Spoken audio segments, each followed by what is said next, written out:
That was the finish that just happened in the NASCAR Xfinity Series. That was for the win, by the way. Photo finish for the win at Phoenix. And my initial thought was, wow, that was a thrilling victory. I didn't see that coming, but hey, that was like exciting. I don't think you can deny that. And then I thought the worst possible thought a human being can think, which is, what did the internet think of that finish? And well, to my surprise, the internet was actually quite outraged at that finish. So let's talk about it. Let's talk about Aric Almirola's win at Phoenix. Aric Almirola, part-time in the Joe Gibbs Racing 19 this season. He was part-time at Joe Gibbs Racing last season, won a couple of races for him. Looking to do more this year, and he has already achieved that. Then we got Alex Bowman driving the Hendrick Motorsports number 17, a part-time car for Hendrick Motorsports. I guess I just stated that. But he's part-time in the Xfinity Series. I think he only has 1 or 2 starts on his schedule. They split this car up between the Cup Series guys, and then Corey Day is going to get a few starts. And this is also Alex Bowman's home race. So it's a big deal for Alex Bowman because it's his home track, trying to get a home victory. Very big deal to win at your home track, no matter what the series is. Well, on the initial restart, Justin Allgaier, who won the championship last fall at this racetrack and has dominated like the last 3 Phoenix races, he's restarting from the lead, and he lost it. Washes up the track, washes Almirola up the track. Alex Bowman with a fantastic move to just thread the needle between 3 other cars and take the lead. But Bowman was not the best car today. Almirola and Allgaier, they shared that. Allgaier, I would say, for the majority of the day, but Almirola at times looked better, but he just got shuffled back in traffic back before that last caution with about 5 to go. Well, then, coming to this last lap, Bowman's leading. He's trying to hold off Almirola. For a second there, Almirola has to fight teammate Brandon Jones for second, but once he's able to get clear, it's a straight up Bowman versus Almirola. Heading into turns 1 and 2, Almirola makes up a lot of ground, gets right there on Bowman, and I thought, man, if he can bump him, like he could bump him right now, but he doesn't. Saving his stuff for turns 3 and 4. And heading into 3 and 4, it looked like Almirola was going to have a shot to maybe bump him out of the way, shove him out of the way, or wreck him maybe. And then Bowman goes high. Now, Almirola had been rolling the high line that last run of the race. He was making up time, going to that second, third line, whatever you want to call it. So I thought, okay, Bowman's just blocking that, but you're giving Almirola the bottom, so if Almirola wanted to, he could ship it. So that's a lot of trust that Bowman is giving to Almirola in terms of giving him that much racetrack on the bottom, trusting that Almirola will dive down there and keep it clean potentially.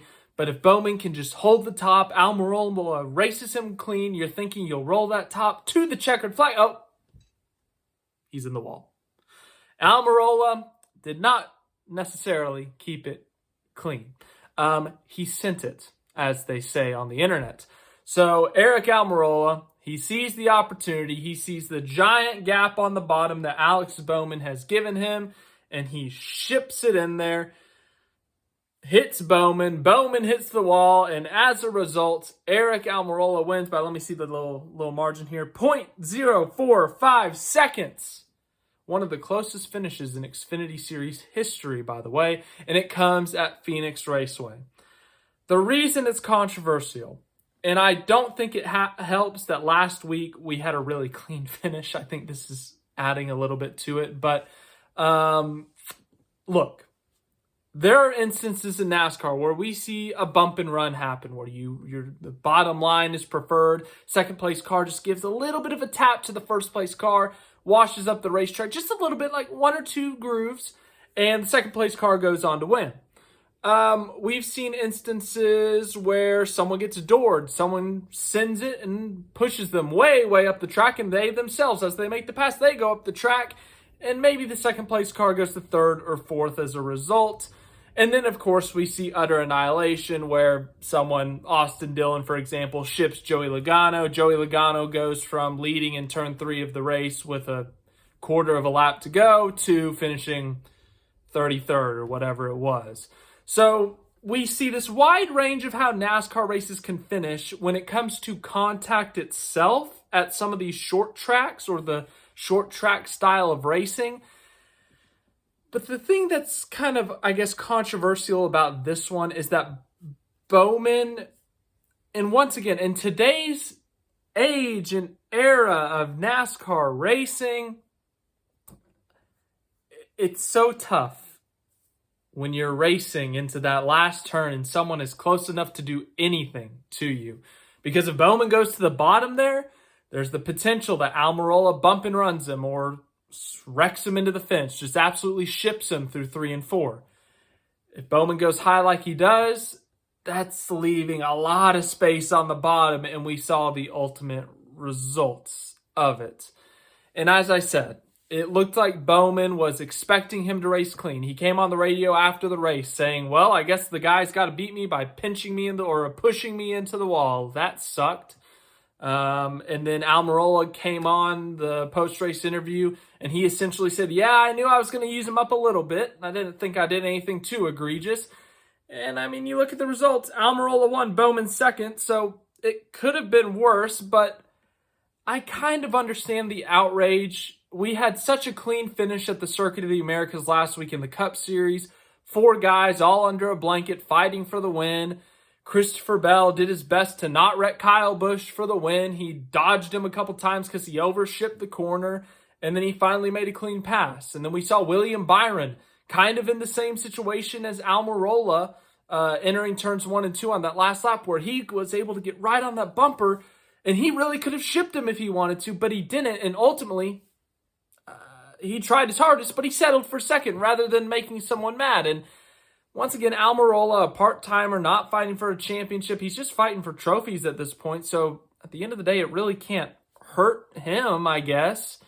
Maybe the number 19 car in the Owners' Championship for Xfinity, it could come back to bite if Bowman races again, but I don't think it will. So from Almirola's point of view here, there was really no losing here as long as you don't completely wreck the guy.